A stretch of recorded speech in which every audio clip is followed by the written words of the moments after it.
Hello, everyone, and welcome to episode 19 of Disconnect to Reconnect here on @Creators. In this series, we cover all things self-care, well-being, tips and tricks to avoiding burnout, and discussing ways to find the most joy in your life.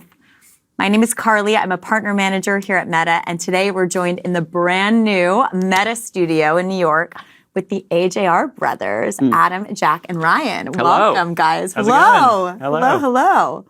So while we give everyone a minute to jump on the live, quick couple of hot takes on the AJR brothers. Since their platinum breakout album in 2017, they have released multiple multi-platinum hits, including Bang, Weak, Burn the House Down, and so many more. They've consistently crashed the top 10 of the Billboard 200 chart and have sold over 1 million tickets worldwide.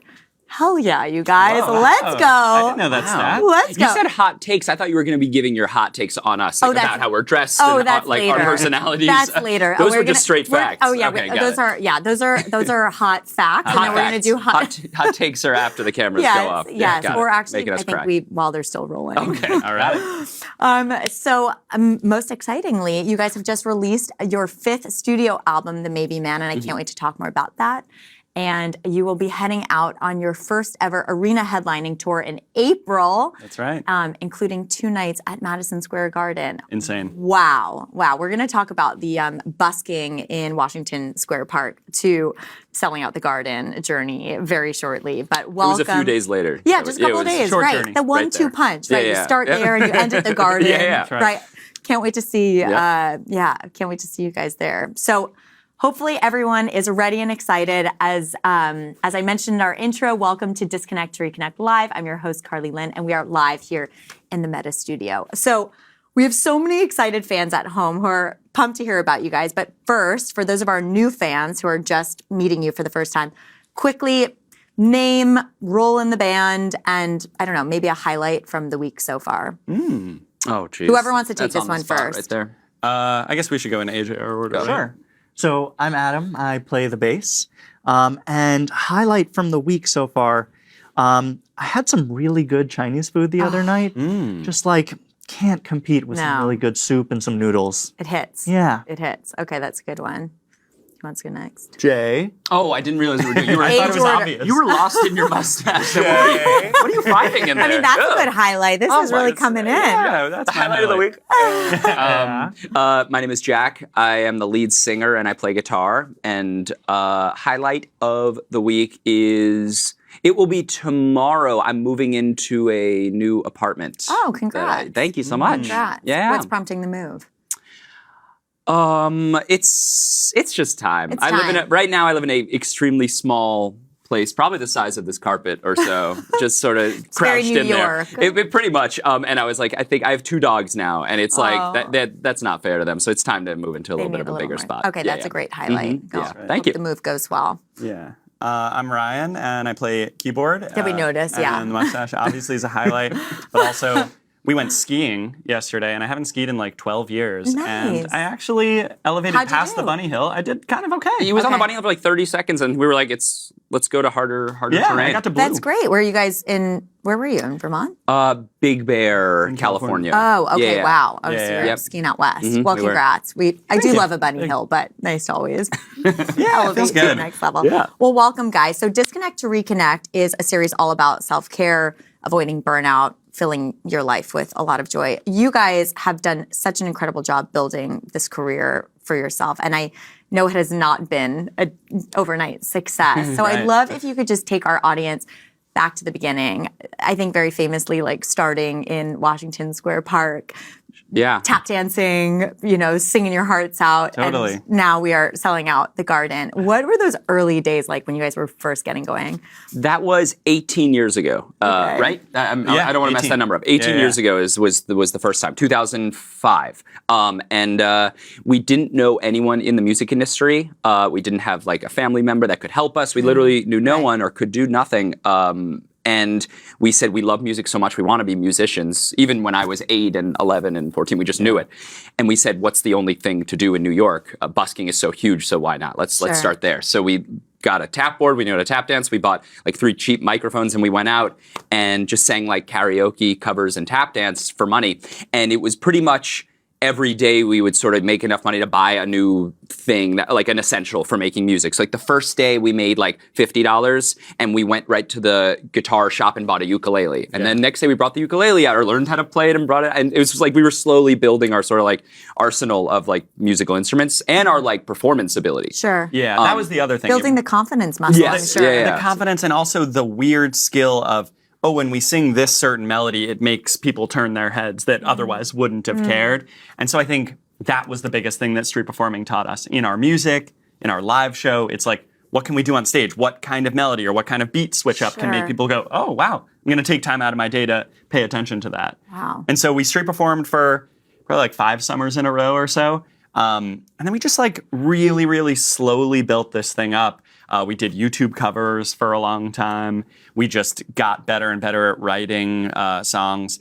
And at a certain point in like 2013, our OnlyFans were like our high school friends that kind of made fun of us. I wouldn't say fans for sure. I guess, yeah, if you could call them fans. It still just wasn't happening, and we kind of had nothing to lose. And we ended up tweeting our single at the time called I'm Ready to 100 different celebrities. And I think that's maybe back when that was a more radical idea. Like, let me spam all these celebrities. Sure. Yeah, nowadays it doesn't sound like that clever. Right, exactly. Yeah. But maybe we were like some of the first to kind of just like bother all these famous people. And Sia ended up seeing it and retweeting it. And that was like the one bit of luck after all, 10 years of just working hard with no luck. We just had that one moment of luck. She ended up seeing it. We met her for brunch in New York City, and she introduced us to people in the industry and kind of snowballed from there. That is such an incredible story. That's like the truly Cinderella. But I want to focus on those 10 years that led up to that moment, because I think that is probably where a lot of our listeners really can connect to, is like 10 years is a long time. I mean, famously also like, Amazon didn't make money for the first 10 years, right? And so does Bookshop. So we see this, there is definitely this success curve, but what kept you guys going in those early days? Like, especially if you didn't come from necessarily like a music family and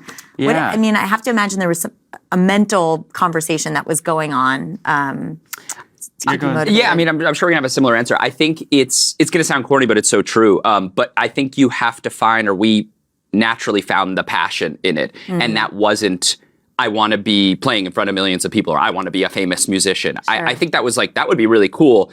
But it was a gut feeling that we had when we made a good song, or when Ryan like made a good beat on the computer that was like, even if this gets 0 listens, I love what I made and it makes me feel so good that it doesn't even matter. Yeah. And we still have that today, whereas like if we're writing a song that we love that does spectacularly bad on our album, or it's like by far the least favorite, we are still like, we don't regret a thing because we love that so much. And I think that's what kept us going for such a long time. We just loved it so much. Yeah. And it's a tough feeling to like put into words, but any like creator or musician or anyone in the arts knows that feeling when they get it. I think there's also a lot to be said about discovery and taking the time to find yourself in something, because that 10 years there was a lot of experimentation. I'm sure. And now I feel like everyone's thinking, oh, I need to figure out exactly who I am right at the beginning. And I think we wouldn't be where we are today if we didn't have those 10 years to experiment in all of these different places. Yeah. Like there was a folk era, there was a hip hop era, we were very influenced by Broadway. And if we didn't have all of that time, and honestly, it wasn't just in music. Brian probably won't say this, but he's an incredible artist too. And having other kind of creative outlets to experiment in, I think has really informed how we've grown as a band. And really understanding that you can sit in that unknown, in that time, and taking that time to figure out who you are is incredibly important. Yeah, it's a great point, and it's really uncomfortable to have no success, and hey guys, I'm going to try being hip hop now, and hey guys, I'm going to try being folk now. It's a lot more stable and confidence inducing to go, this is who I am, and I'm totally confident I know what I'm going to be, but that's kind of how one-hit wonders are made, because you maybe get lucky once, but then you can't really follow it up because you don't have like those tools in your tool belt, essentially. Anything that you want to add? I mean, that is... Anything? I was lost in a trance. It's a great answer. That was a really great answer. And really great, because I work with creators day in and day out. And creators is a really broad term. That's anybody who has a dream and they are promoting it in some way, shape, or form. So the idea of sitting with discomfort while you're learning who you are and just taking the risk of putting yourself out there, it's very vulnerable. Yeah. I'm curious, what were some of the ways, it seems like the three of you had each other, so that was something, but helped. what were some of the ways that you explored that creativity, whether it was hip hop or Broadway?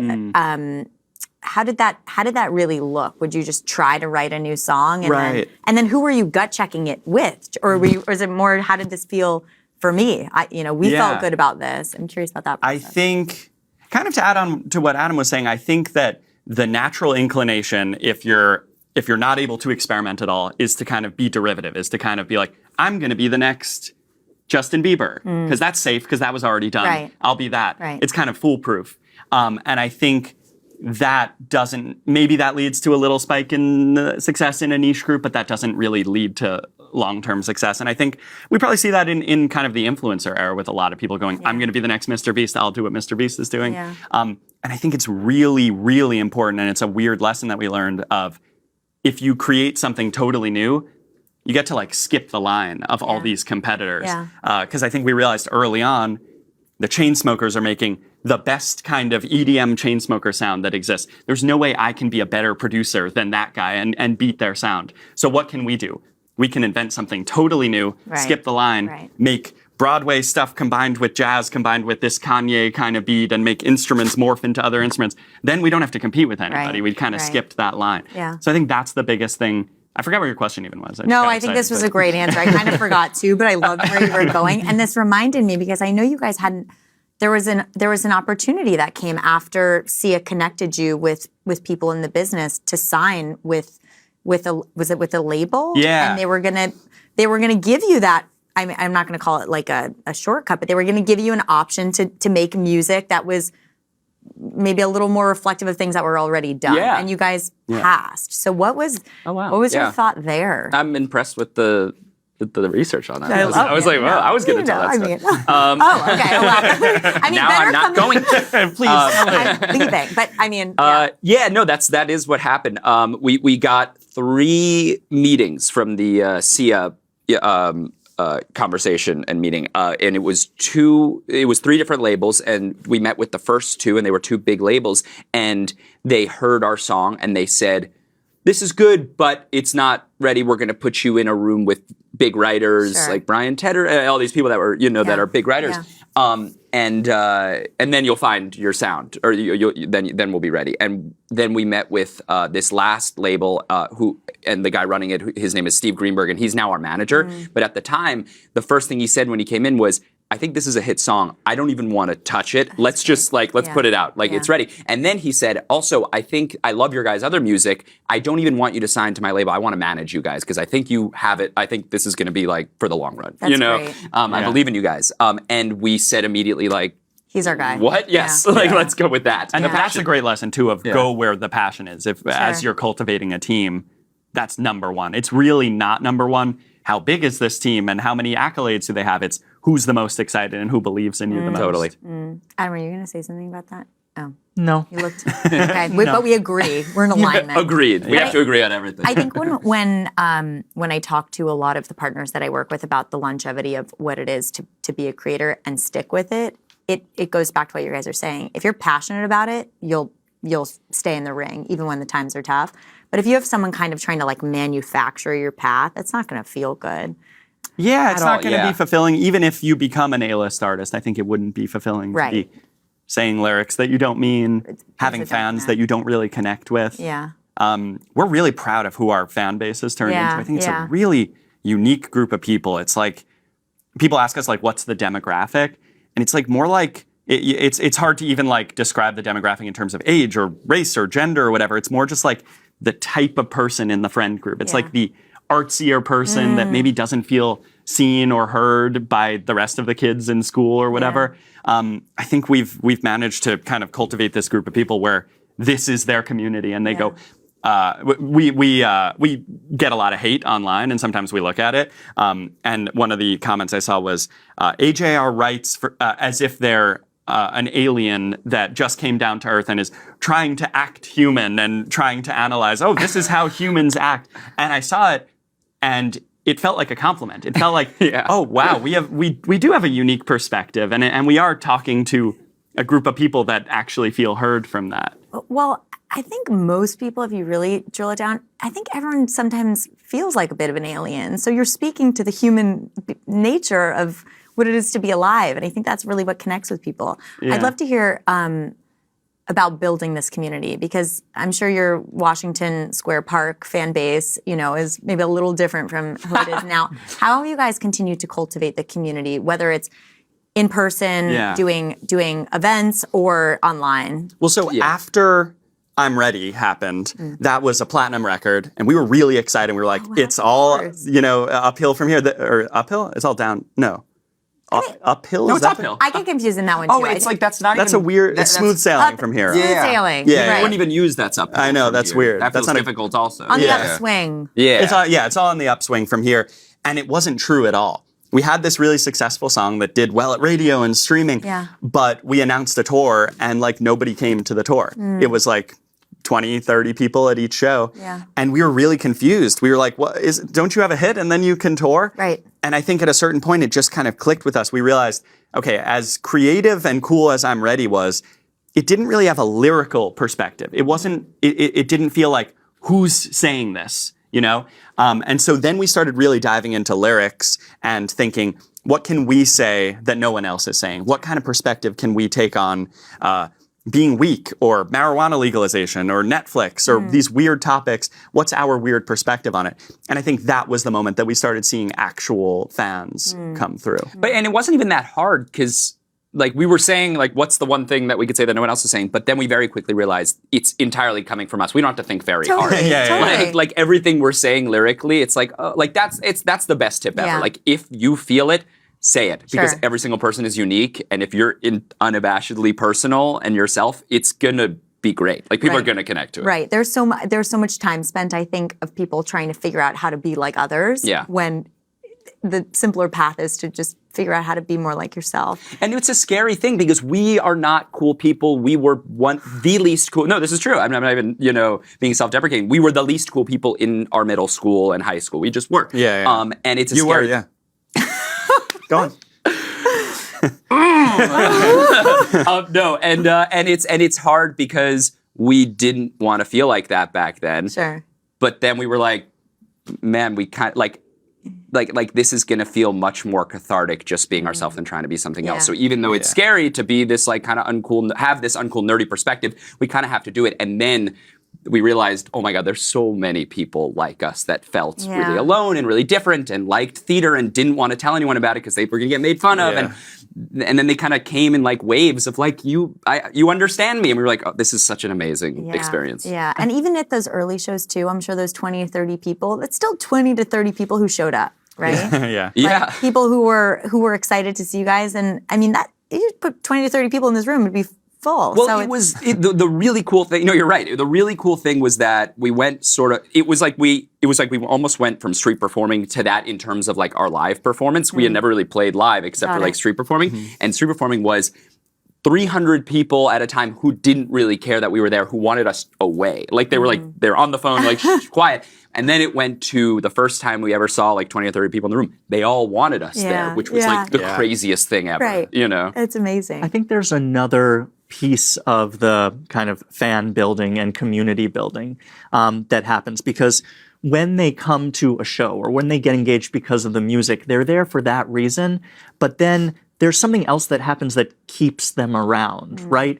And a lot of that is each other and the way that they engage with each other. We've had fans that have met each other online and have been fans for us for a decade now, and they ended up getting married, and they live in different cities. So sweet. And there's this kind of connection that people have, and I'm sure this happens with a lot of artists and a lot of influencers, but this community takes fostering, right? So there are a lot of things we do in addition to the music and the live show where we create these kinds of activities for people to work together on something, to become in competition with each other in a fun way, to kind of build this community and bring them up this ladder. Because when they first come in, they're like, oh, I'm here for the music.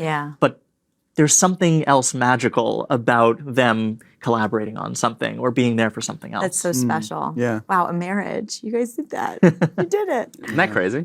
I mean, that's incredible. I hope they walk down the aisle to one of your songs. I feel like they had to have. That would be cool. I don't know. I feel like they didn't. Yeah. Feels like an episode of The Office. Like, we need to turn on that. Yeah. So I want to talk to you guys a bit about, the show focuses a lot about burnout because the creative journey can be exhausting. And I want to ask if you guys can touch on how you kind of put the world behind you when you need to and how you recharge and take that time for yourself. What does that look like for each of you? I think the most difficult thing more recently in the last 8 years where we've been more successful, the most difficult thing has been writer's block and lack of creativity. I think you could probably find this in any genre, whether you're an influencer or artist or whatever. To make something good, you need to have some kind of inspiration wherever you feel, if that comes from this divine force or if that comes from gaining more life experience. There have been real droughts that we've had, and it may sound kind of trivial to someone that's not in the arts, but like someone that does this for a living, you totally lose your self-confidence. Yeah. We've been in situations where we've written 8 or 10 bad songs in a row. We know they're bad and we're just like, we gotta finish this. We feel horrible about ourselves. Yeah. Oh my God, if people put a camera in that room when we wrote our like 8th bad song in a row, we literally would look at each other and we would go like, we have to, like, we're done. Like we are not songwriters anymore. We forgot how to write a song. What even is a song? Over, right? Let's bring other writers in probably, even though we've been doing it alone. Like we're at our lowest point. Yeah. I'm trying to think, what usually is the answer for How that? do you shake that? Yeah. Or is it time? What? A lot of things. Okay, so creatively, like specifically, go to another medium that's not yours. So if you're a musician, go read a book or go watch a movie or do something like that. Totally get outside music, because if you start listening to a lot of music, you're going to start comparing. You're going to get really insecure that your stuff. Why am I not as good as the Beatles? Why am I not as good as the? So go to museum. And it's very easy to find inspiration in another medium by watching a great movie. Some character is going to say a line, and then you're going to go, oh my God, there's never been a song written about that. Let me go run and write that song. That's been really helpful for us. Okay. Yeah. Also, have the self-confidence of what you already did. Like for us, we've already had songs that I'm really, really proud of. I saw Jordan Peele after he made Get Out. I think he was feeling really insecure about making Us, the next movie. And I think it was Jay-Z that said to him, relax, you already made Get Out. No one can take that away from you. You made one of the best movies of all time. Like, so what, whatever you do next? I think it's like a weird thing to think about, but it gives you a little more self-confidence to go, we wrote Bang. No one can take that away from us. It changed people's lives. They have tattoos of it. Even if we never write a good song again, we already did that thing. Yeah. We made our mark. Yeah, that's a really good point. And the last thing actually is you have to remember that, and it's a tough thing to remember, but that literally every creative or creator goes through this. Every single one. Even the best filmmaker that writes a movie a year will get in an interview and tell you, this was the hardest thing I've ever done. I was thinking of quitting. I thought this would be my last thing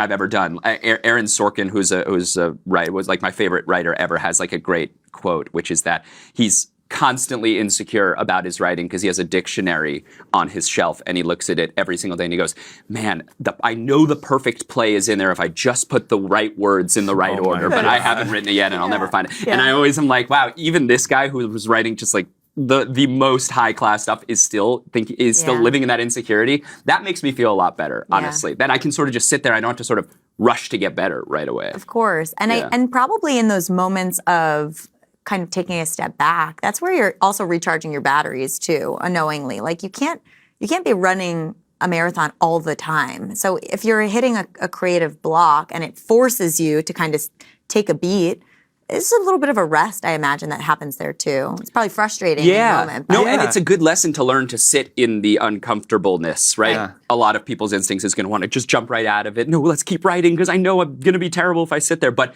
you're 100% right. It's really healthy to just sit there and learn to live with that uncomfortable feeling, because you are right. You're going to, in a few days, you're going to be like, oh, I feel good again. Yeah. I think also, just one more thing, for this past album, the I can't wait to touch on it. Nice pivot. Yeah, let's talk beautiful. about the Maybe Yes, perfect segue. I think we were feeling a lot of writer's block in the beginning of writing it. Like, we have to write another album, which is no way to go into an album. Like, the fans are waiting for. We have to make it now. And then we kind of felt like, we've already said everything that we want to say on our past albums. And then like life kind of handed us so many things to write about. Our dad got really sick and ended up passing away, which was like obviously horrible, but like yielded so many of our favorite songs we've ever written because we were having all these crazy thoughts and growing up so quickly in the past couple years. Yeah. We had all this like crazy legal stuff. I'm getting married. Like there's like, thank you. But like life, if you take a step back and just kind of observe, life kind of happens to you, good stuff and bad stuff. Life hands you stuff if you're really listening to write about or to think about and to process through in your own perspective. So how much of that life experience did you weave into writing this new album? I think 100% of the album is stuff that happened to us in the last couple years, And I mean, as you said, I mean, from losing your dad to getting married, the emotional spectrum there is so wide. And the complete opposite of writer's block. You're probably overwhelmed with emotion, but both on both sides. Yeah, I think. Yeah, no, go ahead. I was gonna kind of. Yeah, no, I'm just thinking about it. You go, and then I'll follow up. This is a fun interview. No, I'm thinking about it. How long did the Maybe Man take altogether to get year and a half? Year and a half. Okay, and while you were dealing with so much, it was the hardest thing we've ever done. I mean, like Ryan said, it made good song concepts, but we didn't want to be writing. We wanted to be with our dad, and we had sort of like a due date that we had to get it done by, and it was a good escape, but we didn't want to escape. It's just those conflicting feelings were impossible to deal with, so it was a really tough experience. Right, and now you're about to go on a 44 market tour for this, kicking off in April. Yeah, that's right. Incredible. So, I mean, you just can't predict this. Has the journey of writing each of your 5 albums, has it changed much? I mean, I'm sure the influences around each album have felt different, but does the excitement and the vulnerability ever really change, or is it always pretty consistent? I think the albums, let me think. I think it's just gotten harder as we go. Okay. Definitely. That's not to say that's like, it's getting harder, let's like quit this. We're still like extremely excited about this. If we're being 100% honest, we don't love the act of writing 100% of the time. We just don't. Yeah. We love, I think like 90% of the time, it's truly awful, an awful feeling. However, I know it's not a good message. No, but it's honest. No, it's how a lot of people feel. And I do want to hear what the most exciting The 10%, the reason we do it is for the 10%. When we get that feeling that I mentioned earlier in the interview of that song that makes you go, oh my God, I don't care if this gets 0 streams. That's what we're chasing, right? 90% of the time, if I'm sitting there with just like going like this, I can't think of anything, it's going to feel horrible, just like anyone that's creative knows and will agree with. But then you do it for that 10% where it's like, this is worth every, hour of just like hitting your head against the wall. And I think that's gotten more, like that's gotten bigger. That 90% has sort of gotten bigger with every album because we've written about so many topics and we really don't want to repeat ourselves. And so I think that has gotten a lot harder, but we will never ever lose that feeling of the 10% of that passion. It's been happening for 18 years, so I don't think it's going away anytime soon. And I think the music industry has kind of converged with the content influencer industry in a way that's such an important lesson, I think, for everybody that's creating anything is now with the algorithms of TikTok and Reels and all of that, like you could so easily work so hard on something and believe in it so much, and then it got no views and you have to move on and everybody's saying next. How do you combat that horrible rejection? It's you have to make the gratification the moment that you wrote it, the time that you showed your girlfriend it and she cried. That is the payoff. Even if this doesn't go viral, that has to be the payoff. Such a good the cherry message. on top is if it goes viral. Everybody kind of has to reconfigure their brains a little bit like That's that. a great point. I don't think there's a single person watching this who hasn't felt in some way impacted by the algorithm and performance and trying to separate the way that they feel that 10% from the way that something performed based on numbers. It's impossible to get away. You get so caught up in that. We get caught up in it. Don't feel alone in that. And just to echo what Ryan said, like you're going to sit, like even if you do impress, I don't even know what the terminology is, the algorithm, or you're successful within that algorithm, you get a lot of streams, that's never, it's going to feel great, but that's going to end. But the memory that you have of when Ryan played me this song, Dear Winter, that he wrote, that was a beautiful song, and I cried, or he showed it to his fiance and she cried, that's forever. You're going to remember that emotion and feel the same way now that you did, that you will, 20 years from now that you did back then. What a great point. But you're not getting 20 years from now when you're like, I got 100 million streams on this song. You'd be like, that was cool, but I'm not really feeling that like I did, Right. you know? Yeah. Right. Amazing point. Yeah. Yeah, there's the quote about you never forget how somebody makes you feel, and what you guys are putting out in the universe is making people feel, and whether you see it on the daily or at your shows or selling out the Garden back-to-back nights, which is insane, and hopefully I'll be there. Thank you. I mean, that is the feeling. So I hope the message that everyone is taking away from home is don't give up if your content is not performing necessarily. That does not translate to that feeling. Totally. Make things for yourself and make things for your close loved ones in your inner circle and hope that it aligns with planet Earth. But if it doesn't, you made an amazing thing. No, but it also will eventually. Maybe it won't I love tomorrow. this. I love No, this. but I firmly believe that I it will. agree. I have like the firm belief that if you make something entirely based on feeling and that's personal, it could take a day, it could take 10 years, but eventually it will absolutely work. I think that we've seen that so many times. Yes. I mean, you guys are here, so it does. And we've seen it with artist friends who were going for like 12 years and like, I'm about to give up. And then they just had that one that was like, you know what, I'm going to say, screw it and write for me. Noah Khan is a great example, right? I think he had said recently, like he was writing these certain songs that he wasn't feeling, and then he was like, just screw it, I'm going to write what I like. And now look at him, he's like the biggest artist right now. It's a great message. Yeah. I hope everyone at home writes that down, takes a note. Yeah. What are you guys working on right now that's exciting you aside from this major tour? Well, I want to say one more thing about the tour because I think this is actually applicable. We kind of stumbled into the fact that touring is our favorite thing that we do. Okay. We didn't realize, I think when we were younger dreaming about this, we thought the fame would probably be the coolest thing, and it's not. The fame is like, cool, you get recognized on the street, and it's really nice to talk to you, and then you move on with your day. Sure. That's not really like the gratifying thing. I think the touring became something where we pivoted into that being our top priority. On tour, we try to kind of create things that have never been done on the stage before. Yeah. We have like magic, illusion elements, and crazy technology that we're kind of creating that is proprietary that we get to put on stage.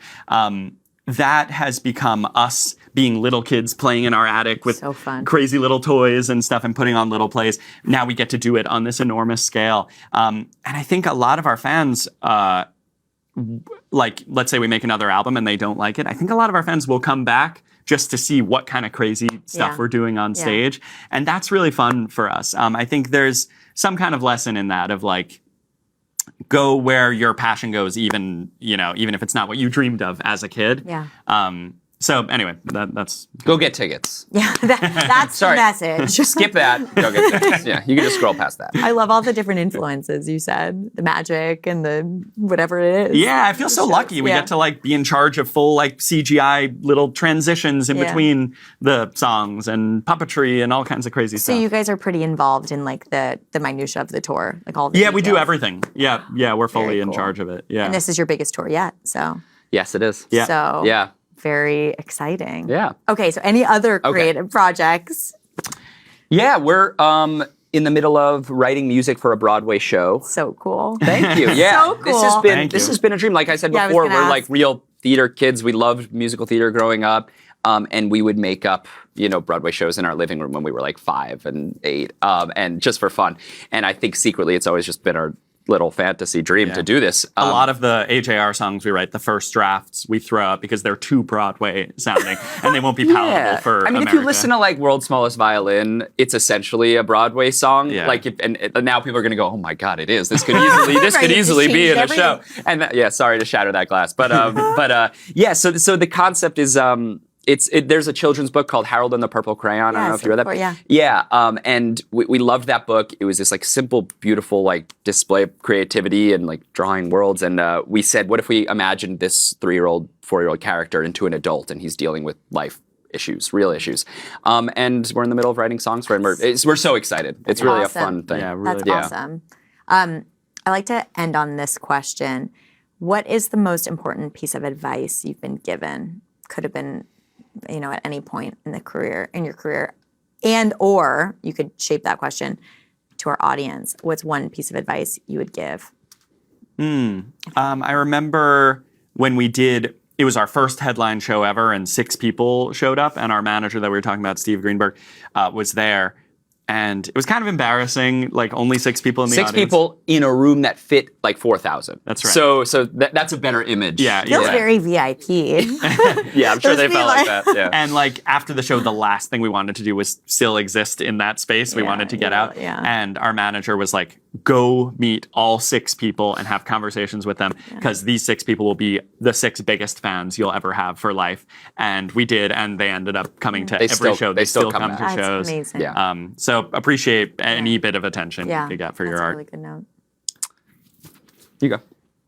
Our dad, a couple of years ago, said to me, keep checking in with yourself to make sure you're doing things that make you happy. And that every step along your journey, that are you finding the joy in this? Are you finding the happiness? Is it giving you satisfaction? Yeah. And I think that that's an important lesson to take with you. And you find yourself doing that now? I try. Yeah. It's not easy. You can get swept up in the tidal waves of things, but I think that's a really good message. Yeah. And to know how to course correct if the answer is no, I'm not happy. Yeah. It's really good advice. I'll give advice relating to. It's so big, but like hate that you get because it's a huge topic, and we're definitely like as Ryan said before, we get our fair share. It's really important to think that if you make something and put time into making something, that's really amazing. And anyone that am I allowed to curse or whatever that trashes on that absolutely does not have that in their life, right? There's no way someone that has a lot of passion is going to go, hold on, I'm going to pause this passion to go on and comment about how terrible yours is. You are so lucky that you have that, and they're coming from a place of not having that. I really hope they find it one day. But you are so many steps up beyond that person that thinks it's okay to come off and just trash on what you do. So you're up in that situation. Just remember that. Right. I know it'll seem like, okay, these people are up here judging me, but that's not even remotely what's going on. It's an insecurity of, I kind of wish I had the ability to sit down and make something out of nothing right now. So remember that. It's so rare to be able to make something like this. So just know that. That is such great advice. Yeah. And I mean, for all of the great things that social media has given us the opportunities, there are people who don't use it in the way that, we all wish they would. And you're right. Anyone who's been on the path is not looking down and criticizing. 100%. So thank you. Yep. Thank you guys so much. This is Any great. last minute words of wisdom, plugs, excitement for our audience? Plug it. Do it, Come on. do it. Plug the tour. Plug everything. Right, plug the tour, the Mady Man tour. It's on sale now. We're playing arenas. It's a show that Ryan said before. It's a show unlike any other. We have a lot of fun with it. So go get tickets now. We'll see you there. This was a great interview. Thank you so much. Thank you guys so Seriously. much. And thank you all for tuning in. This is Disconnect to Reconnect. We'll see you in our next episode. Bye.